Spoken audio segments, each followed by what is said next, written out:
80,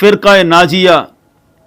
فرقہ اہل سنت و جماعت، ان کی تفسیر بیان کی کہ اہل سنت و جماعت کی خصوصیات کیا ہیں۔ اس میں صحابہ اکرام کی عدالت اور عظمت صحابہ کے لحاظ سے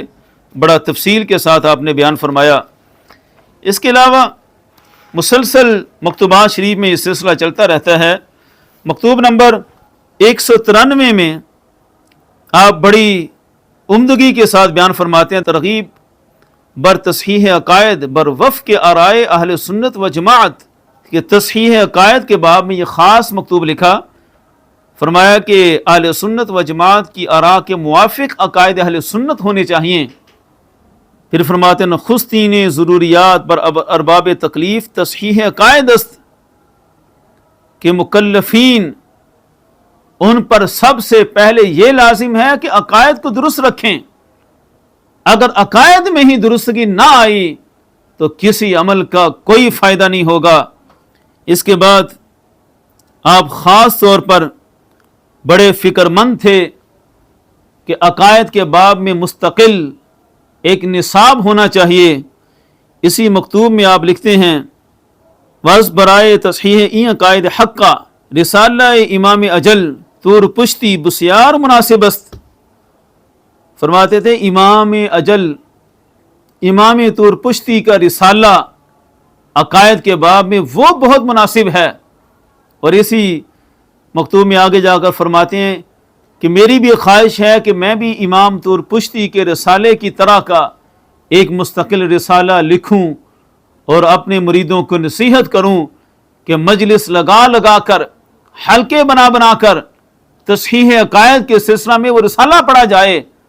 یہ حضرت مجدد الفسانی علیہ الرحمہ نے اس مکتوب میں اس خواہش کا اظہار تو کیا، لیکن باقاعدہ ایسا رسالہ جس کو قرار دیا جا سکے کہ وہ امام طور پشتی کے رسالے کی طرح جو لکھنے کا ارادہ فرمایا تھا وہ رسالہ ہے، وہ تو باقاعدہ حقیقتاً شاید حضرت مجدد الفسانی علیہ الرحمہ کو لکھنے کی فرصت نہ ملی، لیکن اصحاب مجددیہ اس بات کو اچھی طرح سمجھتے ہیں کہ مکتوب نمبر 36 جلد دوم کا یا مکتوب نمبر 266 جلد اول کا، ان کو قرار دیا جا سکتا ہے کہ یہ وہ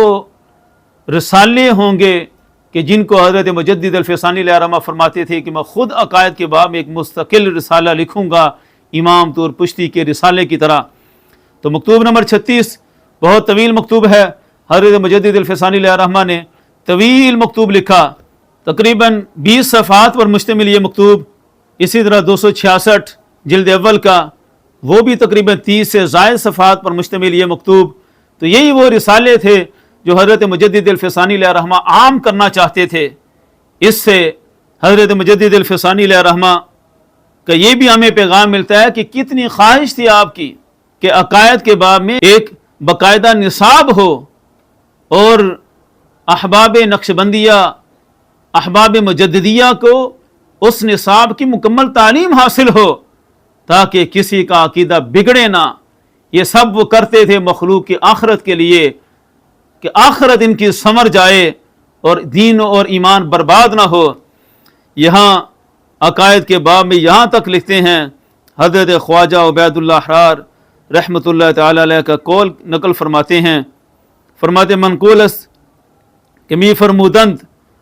کہ اگر تمام احوال و مواجید را بما بدہند و حقیقت امارا باقاعد اہل سنت و جماعت متحلی نہ سازند جز خرابی ہیچ نہ میدانم۔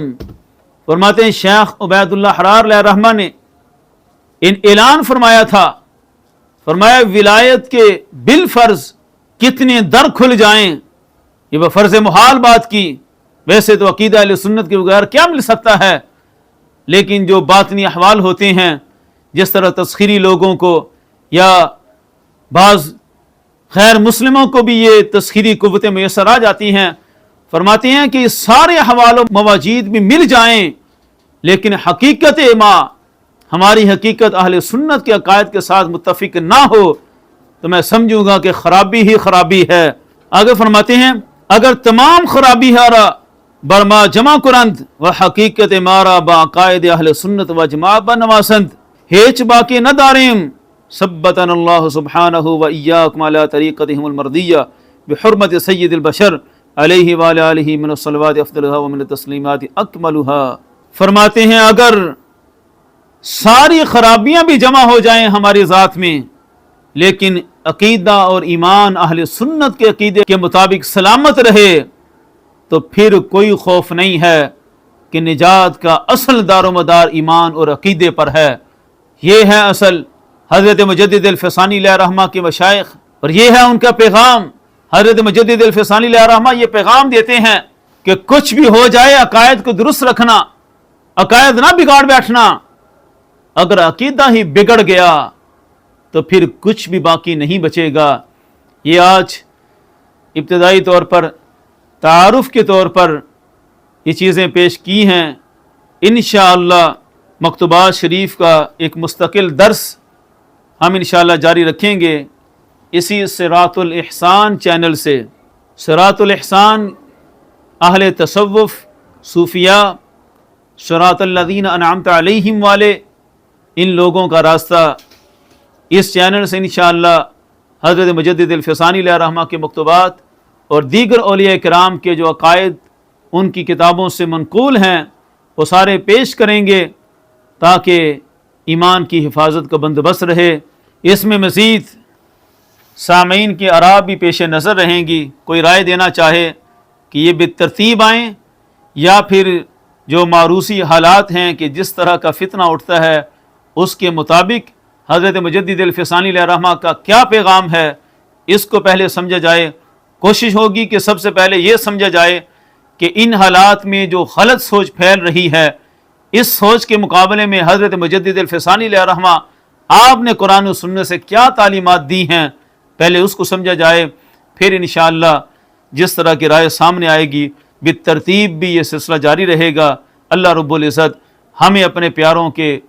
راستے کو سمجھنے اور اس پر چلنے کی توفیق عطا فرمائے۔ وما توفیقی الا باللہ۔